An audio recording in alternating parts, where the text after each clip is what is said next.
पूरे हफ्ते हमने आपको कहा था कि संडे के दिन आएगा एक स्पेशल वीडियो जहाँ पे आपके स्टॉक हम एनालिसिस करेंगे। जो भी लोग यहाँ पर नीचे कमेंट में लिखे थे कि उनके स्टॉक को हम एनालिसिस करें, तो आज उनका जो भी स्टॉक्स है उसको हम यहाँ पर एनालिसिस करेंगे।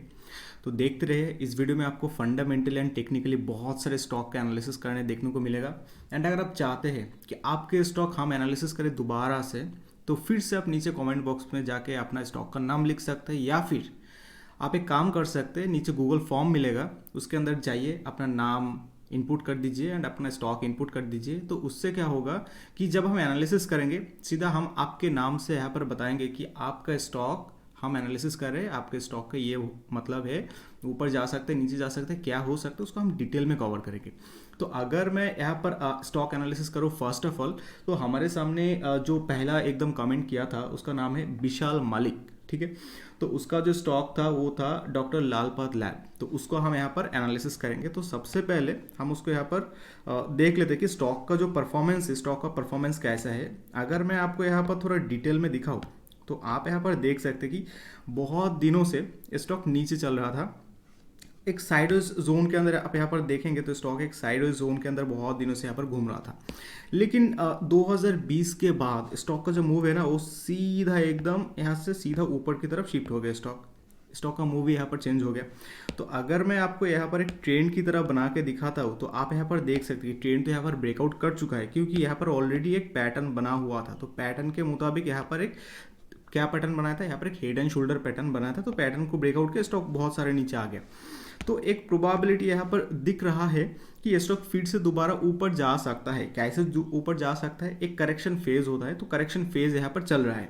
अगर मैं आपको यहाँ पर दिखाऊँ कि करेक्शन फेज कौन सी लेवल तक हो सकता है, देखिए मैं आपको यहाँ पर थोड़ा डिटेल में मैं आपको यहाँ पर थोड़ा कवर करता हूँ, तो तब आपको और भी बहुत ज़्यादा क्लियर में आ जाएगा।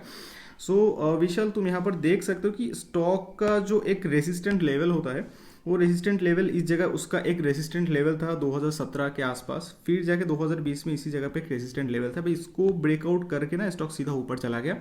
ऊपर जाने के बाद स्टॉक इस जगह से दोबारा यहाँ से नीचे गिर रहा है। तो एक प्रोबेबिलिटी हो सकता है जो एक समय उसका एक रेसिस्टेंट फेज था, उसी रेसिस्टेंट फेज में अभी वो सपोर्ट लेकर इस जगह से दोबारा थोड़ा बहुत ऊपर जा सकता है। तो अगर तुम इस स्टॉक के अंदर काम करना चाहते हो तो यहाँ पर तुम्हें क्या करना पड़ेगा, थोड़ा वेट करना पड़ेगा, पेशेंसली वेट करना पड़ेगा। वेट करके देखो कि स्टॉक का परफॉर्मेंस क्या होता है, इसके बाद जाकर तुम इसके अंदर काम कर सकते हो। बहुत अच्छा स्टॉक है। अगर इसका जो फंडामेंटल रिजल्ट है, अगर मैं उसका फंडामेंटल थोड़ा बहुत देखूँ तब तुम्हें यहाँ पर पता चलेगा कि फंडामेंटली स्टॉक भी मतलब कहीं ना कहीं ठीक है, मतलब उतना एकदम बुरा ऐसा नहीं है। अगर मैं उसका जो सेल्स रिपोर्ट है, अगर मैं इसको भी तुम्हें एक बार कंपेयर करके दिखाऊँ तब तुम यहाँ पर और भी डिटेल तरीके से देख पाओगे। मैं यहाँ पर थोड़ा यहाँ पर तुम्हें क्लियर तरीके से दिखाता हूँ। देखो, अगर इसका सेल्स के बारे में बात करें तो सेल्स लास्ट क्वार्टर से यहाँ पर गिर चुका है, सेल्स एक्चुअली में गिर चुका है। लेकिन ओवरऑल अगर कहा जाए तो कंपनी का जो परफॉर्मेंस है वो यहाँ पर अच्छा परफॉर्मेंस दिख रहा है कंपनी का, लेकिन सेल्स यहाँ पर गिर चुका है। यहाँ पर उसका जो टोटल एक्सपेंडिचर है, टोटल एक्सपेंडिचर मतलब टोटल एक्सपेंडिचर जो होता है ना, मतलब जो खर्चा होता है, कभी कभी सेल्स गिर जाता है लेकिन खर्चा वही सेम टू सेम रहता है।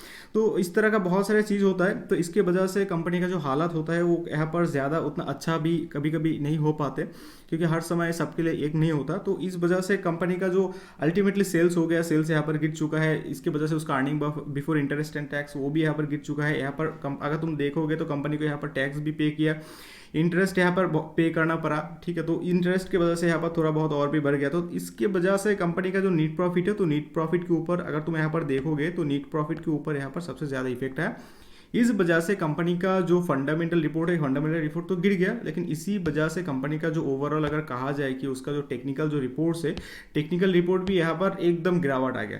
तो टेक्निकली मतलब ये एक तरह की साइकोलॉजिकल सिस्टम होता है कि स्टॉक जब ऊपर जाता है, ऊपर जाने के बाद हमेशा नीचे करेक्शन फेज में आता है। तो एक प्रोबेबिलिटी हो सकता है कि स्टॉक किसी जगह पे करेक्शन फेज में आ जाए, आने के बाद इसी जगह से स्टॉक ऊपर जा सकता है। एंड अगर तुम इसके अंदर काम करने वाले हो तो तुम्हें कौन से लेवल तक टारगेट बनाना चाहिए। देखो, स्टॉक बहुत नीचे गिर गया, ठीक है, मतलब ऊपर से लेकर स्टॉक बहुत नीचे गिर गया। तो इसका मतलब ऐसा नहीं होगा कि ये स्टॉक इस जगह से लेकर सीधा ऐसे ऊपर चला जाएगा, ऐसा होने का चांसेस बहुत रेयर है। तो यहाँ पर अगर तुम्हें बहुत ही इंटेलिजेंटली यहाँ से बाहर निकलना है एंड प्रॉफिट करके, अगर तुम इसी रेंज के अंदर खरीदना चाहते हो या फिर खरीद चुके हो, तो अगर तुम्हें प्रॉफिट करना है तो इसके लिए तुम्हें यहाँ पर क्या करना पड़ेगा, तुम्हें यहाँ पर थोड़ा बहुत वेट करना पड़ेगा, देखो कि स्टॉक का परफॉर्मेंस क्या होता है, फिर एक रेसिस्टेंट बनाओ, ऐसे एक रेसिस्टेंट बनाओ, तो रेसिस्टेंट के आसपास जब स्टॉक चला जाएगा ना, तो इसी एरिया के आसपास तुम इसको सेल आउट करके बाहर निकल जा सकते हो। इसके बारे में फिलहाल इतना ही कहना चाहता हूँ। एंड तुम्हारा एक दूसरा स्टॉक भी है, तुमने यहाँ पर बताया था कि जुबलिएंट फूड के बारे में यहाँ पर तुम जानना चाहते हो, तो चलो जुबलिएंट फूड के बारे में मैं अभी तुम्हें यहाँ पर बताता हूँ। तो अगर जुबलिएंट फूड को कहा जाए, देखो मैं एक्चुअली जुबलिएंट फूड के बारे में मतलब बहुत दिन से मैं यहाँ पर एनालिसिस करके बैठा था, तो मैं भी यहाँ पर अपॉर्चुनिटी के लिए वेट कर रहा था जुबलिएंट फूड के अंदर। अगर मैं तुम्हें यहाँ पर बताऊँ तो मैं बहुत दिनों से यहाँ पर चाह रहा था कि स्टॉक ना एक थोड़ा गिरावट दे दे, थोड़ा नीचे आ जाए, थोड़ा नीचे आ जाए, मैं बहुत दिनों से ऐसा सोच रहा था। तो अगर यहाँ पर देखा जाए तो तुम यहाँ पर देख सकते हो कि स्टॉक ने एक अच्छा लेवल पे, स्टॉक अभी फिलहाल उसका जो रेंज है ना, स्टॉक अभी फिलहाल एक अच्छा लेवल पे है। क्यों अच्छा लेवल पे है? क्योंकि 2019 के समय उसका जो एक रेसिस्टेंट था एंड 2020 का रेसिस्टेंट था, उसी रेसिस्टेंट के ऊपर यहाँ पर सपोर्ट लिया। तो एक प्रोबेबिलिटी हो सकता है इस जगह से स्टॉक फिर से ऊपर जा सकता है, इसी जगह से स्टॉक फिर से थोड़ा बहुत यहाँ से करेक्शन फेज में आ सकता है। कौन सी लेवल तक जा सकते हैं, इसके लिए क्या करना पड़ेगा, यहाँ पर तुम्हें एक रेसिस्टेंट बनाना पड़ेगा। एंड इसके अंदर ज़्यादा प्रॉफिट की अभी एक्सपेक्ट मत रखो, क्योंकि अभी मार्केट का हालात उतना अच्छा नहीं है। तो मार्केट हो सकता है कि थोड़ा गिरावट दे दे, तो मार्केट जब गिरावट दे देगा उसके साथ साथ स्टॉक भी थोड़ा गिर जाएगा। तो इसी हिसाब से मैं कहूँगा कि रेसिस्टेंट एरिया के आसपास सेल आउट करो, सेल आउट करके बाहर निकल जाओ। एंड जुबलिएंट फूड का जो फंडामेंटल है वो बहुत अच्छा है, मैं एक्चुअली उसको देख चुका हूँ। तो इसके बारे में फिलहाल मैं इतना ही कहना चाहता हूँ कि जुबलिएंट फूड एक अच्छा स्टॉक है। इन्वेस्टमेंट करने के लिए फिलहाल एक सही टाइम चल रहा है, लॉन्ग टर्म वाला, जैसे 6 महीना 9 महीना ऐसा, मतलब इससे ज़्यादा नहीं कि 2 साल 3 साल 4 साल ऐसा भी कर सकते हो। मतलब बहुत, मतलब स्टॉक ने एक बहुत ज़्यादा डीप करेक्शन पे स्टॉक अभी फिलहाल चल रहा है। तो यहाँ पर अगर तुम इन्वेस्टमेंट करना चाहते हो, लॉन्ग टर्म वाला इन्वेस्टमेंट अगर तुम करना चाहते हो, तो तुम डेफिनेटली यहाँ पर लॉन्ग टर्म वाला इन्वेस्टमेंट कर सकते हो, क्योंकि स्टॉक बहुत दिनों के बाद एक बहुत डीप करेक्शन पे आया है। एंड एक प्रोबेबिलिटी हो सकता है कि स्टॉक फिर से दोबारा ऊपर जा सकता है। एंड हम यहाँ पर अभी बात करेंगे विनय विक्रम सिंह के बारे में। तो विनय, पहले हम यहाँ पर तुम्हारा जो स्टॉक है उसको हम एनालिसिस करेंगे। एल्केमिंस तुमने बताया था कि तुम्हारा स्टॉक है, तुम इसके बारे में जानना चाहते हो, तो इसको हम अभी यहाँ पर सर्च कर लेंगे एंड इसके बारे में हम तुम्हें डिटेल में बताएंगे कि कंपनी का हालत कैसा है, कंपनी का फंडामेंटल कैसे है, इसके बारे में डिटेल में बताते हैं। यहाँ पर स्टॉक आ चुका है, तुम यहाँ पर देख सकते हो। अगर मैं तुम्हें यहाँ पर बताऊँ तो तुम यहाँ पर देख पाओ कि स्टॉक मतलब बहुत दिनों से एक ही रेंज के अंदर चल रहा था। अगर मैं तुम्हें यहाँ पर दिखाऊँ तो तुम यहाँ पर देख सकते हो कि स्टॉक बहुत दिनों से स्टॉक इसी रेंज के अंदर घूम रहा था, 200-300 लेवल के आसपास स्टॉक बहुत दिनों से यहाँ पर घूम रहा था। लेकिन 2020 के बाद स्टॉक का जो मूव है वो यहाँ पर सीधा ही चेंज हो चुका है। स्टॉक मतलब एकदम सीधा ऊपर जा चुका है। अगर मैं तुम्हें यहाँ पर थोड़ा एनालिसिस करके बताऊँ तो तुम यहाँ पर समझ जाओगे कि स्टॉक का जो मूव है ना, मूव यहाँ पर थोड़ा चेंज हो चुका है। अगर मैं तुम्हें यहाँ पर दिखाऊँ तब तुम्हें और भी क्लियर समझ में आ जाएगा। देखो कि स्टॉक इसी रेंज के अंदर, अगर मैं तुम्हें कहूँ तो स्टॉक इसी रेंज के अंदर आ सकता था, एक प्रोबेबिलिटी था। एंड स्टॉक इसी रेंज के अंदर आ गया। क्यों इस रेंज के अंदर आ सकता है? क्योंकि इसके जो एक सपोर्टेड लेवल है, तो सपोर्टेड लेवल कहीं ना कहीं इसी जगह पे उसने पहला सपोर्ट लिया, दूसरा सपोर्ट लिया, तो इस जगह वो तीसरा सपोर्ट ले सकता है। एंड यहाँ पर इसके अंदर काम करने का जो स्ट्रैटेजी है वो थोड़ा डिफरेंट है। तो यहाँ पर तुम्हें किस तरह से काम करना पड़ेगा, देखो यहाँ पर तुम्हें पेशेंसली वेट करना पड़ेगा कि स्टॉक इस जगह पे आए, आने के बाद यहाँ से थोड़ा बहुत गिरावट, मतलब ऊपर जाए। अगर नीचे चले जाए तो काम करने की ज़रूरत नहीं है। अगर स्टॉक थोड़ा बहुत ऊपर चले जाए, इसी जगह पे आके इस जगह से अगर स्टॉक थोड़ा, इस जगह से मान लो स्टॉक थोड़ा ऊपर चले जाए, तभी जाके तुम्हें यहाँ पर एंट्री लेना चाहिए, इससे ज़्यादा नहीं। मतलब थोड़ा अगर नीचे चला जाए, नीचे जाके फिर से ऊपर जाए, तब एंट्री नहीं लेना चाहिए।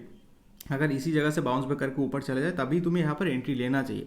क्योंकि स्टॉक का अगर ओवरऑल अगर परफॉर्मेंस देखा जाए तो ओवरऑल परफॉर्मेंस यहाँ पर ठीक ठाक ही लग रहा है, ऐसा ज़्यादा कुछ नहीं। अभी स्टॉक गिर रहा है, एक प्रोबेबिलिटी हो सकता है। तो एक प्रोबेबिलिटी हो सकती है कि स्टॉक अभी जो फिलहाल जो पोजीशन पे स्टॉक है, this is a supported position. अगर मैं तुम्हें यहाँ पर बताऊँ तो तुम यहाँ पर समझ जाओगे कि सपोर्ट को अगर ब्रेकआउट करे तो उसका जो नेक्स्ट जो सपोर्ट होता है, सपोर्ट के पास स्टॉक आ जाता है। तो अगर मैं उसका नेक्स्ट सपोर्ट के बारे में अगर मैं तुम्हें यहाँ पर बताऊँ, तब तुम यहाँ पर देख पाओगे कि उसका जो नेक्स्ट सपोर्ट है वो ये वाला उसका नेक्स्ट सपोर्ट है। तो यहाँ पर तुम देख पाओगे this area is next support. So stock अगर इसको ब्रेकआउट करके नीचे आ जाए तो इसके बाद स्टॉक और भी गिर सकता है, प्रोबेबिलिटी है। तो यहाँ पर तुम पेशेंसली बना के रखो कि स्टॉक का जो मूव है वो कैसा होता है, मूव देखकर तुम इसके अंदर काम करो। एंड विनय, तुमने यहाँ पर टोटल 3 स्टॉक के बारे में बात किया। तो पहला स्टॉक मैंने अभी तुम्हें एनालिसिस करके दिया, एंड अगर मैं इसका दूसरे स्टॉक को अगर मैं अभी एनालिसिस करूँ तब यहाँ पर तुम समझ पाओगे कि उसका जो परफॉर्मेंस है वो परफॉर्मेंस क्या हो सकता है, फंडामेंटली क्या हो सकता है, उसको भी हम डिटेल में कवर करेंगे। सबसे पहले अभी हम यहाँ पर दीपक नाइट्रेट, इसको हम यहाँ पर सर्च कर लेते हैं, तो उसको ही हम यहाँ पर देख लेते हैं।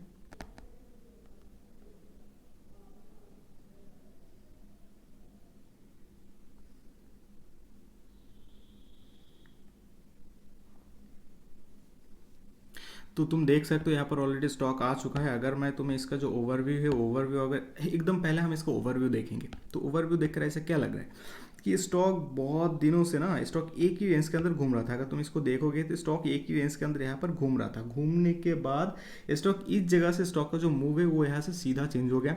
चेंज होने के बाद स्टॉक ऊपर चला गया, लेकिन कोई भी स्टॉक सीधा सीधा ऊपर नहीं जाता, कोई भी स्टॉक सीधा सीधा नीचे नहीं आता, स्टॉक तो गिरता ही है। एंड अगर मैं इसका ओवरव्यू अगर तुम्हें मैं यहाँ पर बताऊँ, तब तुम यहाँ पर समझ पाओगे कि स्टॉक का जो मूव है ना, वो यहाँ पर इसका मूव टोटली चेंज हो चुका है। अभी स्टॉक और भी गिरने वाला है। स्टॉक मतलब अभी ऐसा देखकर लग रहा है कि स्टॉक और भी गिरने वाला है। क्यों गिरने वाला है कि यहाँ पर उसने बनाया एक पैटर्न, एंड पैटर्न को यहाँ पर उसने ब्रेकआउट ऑलरेडी कर दिया। अभी स्टॉक इस जगह से इतना फॉलिंग आएगा, मतलब फ्री फॉल स्टार्ट हो जाएगा। टेक्निकली ऐसा ही लग रहा है कि स्टॉक के अंदर बहुत ही ज़्यादा फ्री फॉल हो सकता है।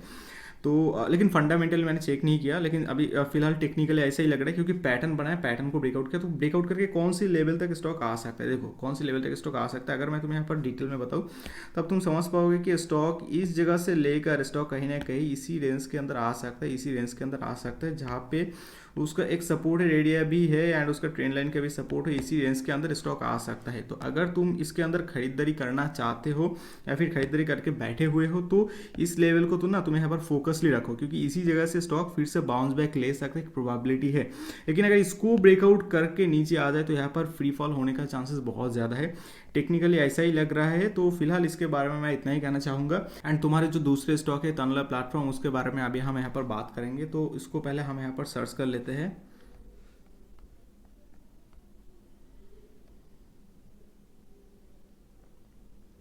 तो इसको अगर मैं अभी यहाँ पर डिटेल में एनालिसिस करूँ तो इसमें क्या देखने को मिल रहा है, देखो अगर मैं कहूँ तो स्टॉक का जो मूव है यहाँ पर टोटली चेंज हो चुका है। मतलब 2020 के बाद से लेकर टोटली मूव यहाँ पर टोटली चेंज हो चुका है। क्योंकि स्टॉक का मतलब स्टॉक एक पेनी स्टॉक था, मतलब छोटा सा स्टॉक था। इसके बाद मतलब स्टॉक ने सीधा यहाँ पर ऊपर चला गया। तो ऊपर जो स्टॉक जाएगा वो डेफिनेटली गिरेगा। अभी तुम्हारा जो भी तुमने यहाँ पर 3 स्टॉक तुमने यहाँ पर बताया, तो इन तीनों स्टॉक का कहानी सेम टू सेम है। मतलब बहुत ऊपर जा चुका है। अभी अगर तुम खरीद कर बैठे हुए हो तो यहाँ पर डेफिनेटली लॉस तो हो ही रहा होंगे। लेकिन एक चीज़ हमेशा याद रखो कि कोई भी स्टॉक मान लो कि मतलब बहुत दिनों से ऐसे ऐसे साइडो चल रहा था, ठीक है, साइडो चलने के बाद स्टॉक अचानक ऊपर चले जाए तो खरीदारी नहीं करना चाहिए। वेट करो, थोड़ा पेशेंसली बैठो। इसके बाद स्टॉक थोड़ा बहुत उस जगह से नीचे आ जाए, नीचे आने के बाद जब वो फिर से सपोर्ट लेकर ऊपर जाएगा तभी खरीदारी करो। मतलब इस जगह से नहीं, इस नीचे खरीदारी करो। जब नीचे खरीदारी करोगे तभी तो ज़्यादा प्रॉफिट कर पाओगे। तो ज़्यादा प्रॉफिट होगा तभी तो स्टॉक मार्केट के अंदर सक्सेस हो पाओगे। लेकिन मान लो कि तुमने यहाँ पर खरीदारी किया एंड तुमने सोचा कि मैंने इस जगह पे खरीदारी किया तो कोई बात नहीं, मेरा तो टारगेट तो बहुत, मतलब मैं लॉन्ग टर्म तक यहाँ पर काम करूँगा। लेकिन लॉन्ग टर्म में क्या होगा, देखो लॉन्ग टर्म में स्टॉक इस जगह से इस जगह से लॉन्ग टर्म में गिर गया। गिर कर यहाँ पर मान लो 10% स्टॉक ने गिर गया, पहले गिर गया। गिरने के बाद इस जगह से स्टॉक ने फिर से 15% का ऊपर छलांग लगाया एंड 3 साल के बाद। तो 15% के ऊपर जब छलांग लगाया तो तुम्हें अल्टीमेटली प्रॉफिट कब होगा, 10% तो चला गया तुम्हारा, अल्टीमेटली 5% प्रॉफिट होगा एंड वो भी 3 साल के बाद, ठीक है। बैंक में तो इससे ज़्यादा देता है। तो स्टॉक मार्केट के अंदर इन्वेस्टमेंट करने की कोई ज़रूरत नहीं है, बैंक पे जाके इन्वेस्टमेंट करना चाहिए अगर ऐसा देखा जाए तो। इसीलिए हमेशा ऊपर नहीं नीचे खरीदारी करो।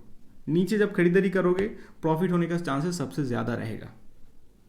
तो अगर मैं इसके अंदर टेक्निकल एनालिसिस करूं तो टेक्निकल एनालिसिस के रिगार्डिंग ऐसे ही लग रहा है कि स्टॉक और भी गिर सकते हैं। कौन सी लेवल तक आ सकते हैं, देखो this area is a supported area. एक समय इसका रेसिस्टेंट था, तो इसके इसी जगह पे स्टॉक फिर से आ सकता है। अगर तुम इसके अंदर बाई करना चाहते हो तो डेफिनेटली इस जगह पे बाई करो। लेकिन अगर तुम इसके अंदर होल्ड करके बैठे हुए हो तब तो कोई बात ही नहीं है। अगर मैं इसके अंदर एंट्री लेना चाहूँगा तो डेफिनेटली टेक्निकली स्टॉक को इस रेंज के अंदर आना चाहिए, पहली बात। इसके बाद इस जगह से अगर स्टॉक ऊपर उठना स्टार्ट करेगा तभी जाके मैं यहाँ पर एंट्री लूंगा एंड कोई ना कोई जगह पे जाकर मैं बाहर निकल जाऊंगा। इसी तरह के एक रेजिस्टेंट लेवल को देखकर मैं बाहर निकल जाऊंगा। एंड इसके अंदर ज़्यादा प्रॉफिट की मैं मतलब इतना आशा नहीं रखूंगा, क्योंकि इसके अंदर मतलब थोड़ा बहुत भी प्रॉफिट दे दे वो बहुत ज़्यादा हो जाएगा। तो बस मैं इतना ही कहना चाहता हूँ कि स्टॉक का जो परफॉर्मेंस है, सिर्फ परफॉर्मेंस देखो, सिर्फ उसका टेक्निकल देखो, फंडामेंटल देखो, ऐसा देखकर काम नहीं करना चाहिए, एक साइड को देखकर काम नहीं करना चाहिए, उसको बोथ साइड देखो। जैसे टेक्निकल स्टॉक बहुत ऊपर जा चुका है, फंडामेंटली भी स्ट्रांग है, लेकिन कुछ दिनों के बाद देखने को मिलेगा कि स्टॉक ऊपर से ऐसे फ्री फॉल हो रहा है, लेकिन फंडामेंटली तो बहुत स्ट्रांग है, क्योंकि टेक्निकली एंड फंडामेंटली दोनों को मैचिंग करके मार्केट यहाँ पर काम करता है। फंडामेंटली ऊपर चल रहा है, ठीक है, लेकिन फंडामेंटली रिपोर्ट को अपडेट होने के लिए भी कुछ टाइम यहाँ पर लग जाता है। तो इसीलिए क्या करना पड़ेगा, तुम्हें थोड़ा पेशेंसली वेट करना पड़ेगा। वेट करके तुम धीरे धीरे काम करो, तो आई थिंक तुम यहाँ पर सक्सेस हो पाओगे। तो बस फिलहाल इस वीडियो में इतना ही बात करना चाहूँगा, इससे ज़्यादा बात नहीं कर सकता। एंड आई थिंक सभी को यहाँ पर पता चल चुका है कि स्टॉक का जो मूव है वो यहाँ पर कैसा हो सकता है। एंड बहुत सारे लोगों का स्टॉक मैंने एनालिसिस नहीं किया, क्योंकि उनका कोई नाम यहाँ पर है ही नहीं। तो पहले अपना नाम मेंशन करो कि तुम्हारा नाम क्या है एंड तुम कौन से स्टॉक एनालिसिस करना चाहते हो। 2 स्टॉक हम एनालिसिस करेंगे, हर संडे हम तुम्हारा 2 स्टॉक एनालिसिस करेंगे। तो इस वीडियो में फिलहाल इतना ही। अपना ख्याल रखना, अपने फैमिली का भी ख्याल रखना। Take care. एंड अगर तुम स्टॉक मार्केट के बारे में डिटेल में सीखना चाहते हो तो तुम हमारा कोर्स को ज्वाइन कर सकते हो, स्टॉक टेक्निक का कोर्स ज्वाइन कर सकते हो। यहाँ पर तुम्हें बेसिक से लेकर एडवांस लेवल तक सिखाया जाएगा, टेक्निकली फंडामेंटली हर तरह की चीज़ पर्सनली ट्रेन करके सिखाया जाएगा। तो इस वीडियो में इतना ही। अच्छी तरीके से ट्रेड करना। Take care.